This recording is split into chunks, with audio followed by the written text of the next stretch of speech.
Reactor. Roll out. Hey Reactorites, Joey Ferris with Nerd Reactor, and I'm here to witness The Witness.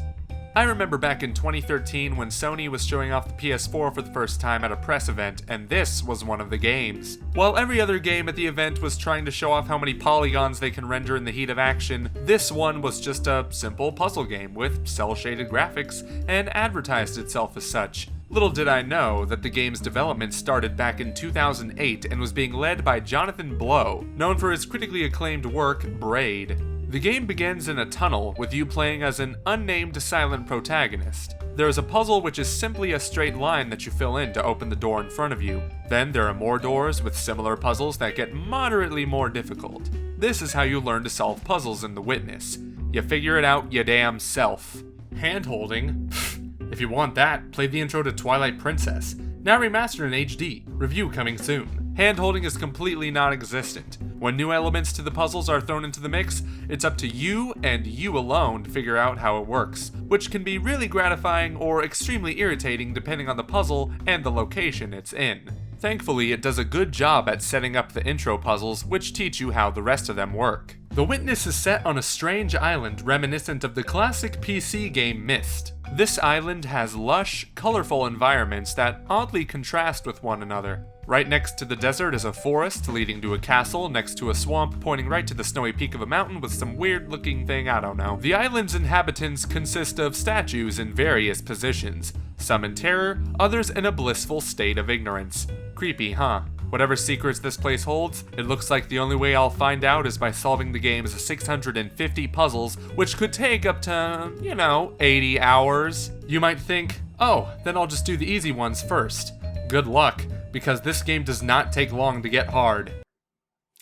That didn't sound right. My feelings about the difficulty range from me admiring the strategy behind the designs to just straight up rage quitting. Most of the puzzles involve techniques incorporated into the mazes themselves, such as separating white blocks from black blocks, or collecting dots before you get to the end. However, I mostly admire the ones that require you to look at the environments to help you out.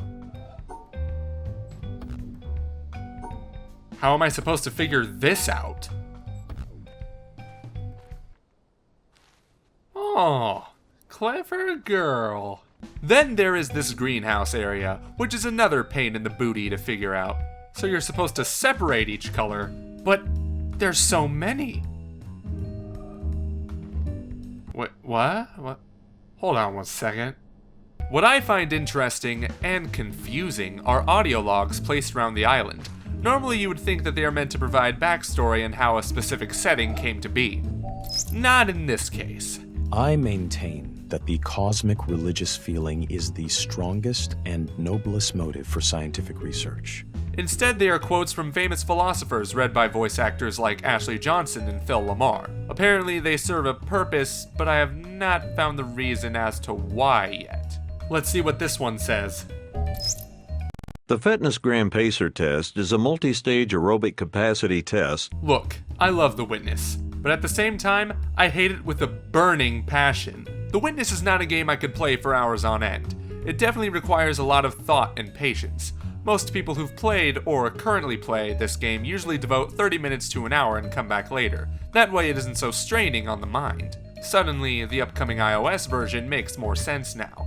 On one hand, it has some of the most genius puzzle design I've ever seen in a video game, accompanied by gorgeous vistas adding to the challenge. On the other hand, it can get so strenuously difficult that my motivation to continue playing is thrown out the window. An hour-long session of Bloodborne feels easier than 30 minutes of this. Yeah, I said it. Not to let the difficulty of this game deteriorate the quality, it's just something to keep in mind if you're on the fence about buying it. Puzzle game fans will have something to look forward to with The Witness, but if you're more of an adventurer like me, you might want to journey elsewhere if you're not up to the challenge. And with that, I give The Witness 4 out of 5 atoms. Thank you guys so much for watching Nerd Reactor's review of The Witness. If you want to see more reviews, reactions, and music videos, be sure to subscribe and visit nerdreactor.com. Also, be sure to check out my channel, Ferris Wheel Productions, for more reviews like this one, and to wait for that Twilight Princess HD review that I promised you in this video. Thanks again for watching, and roll out!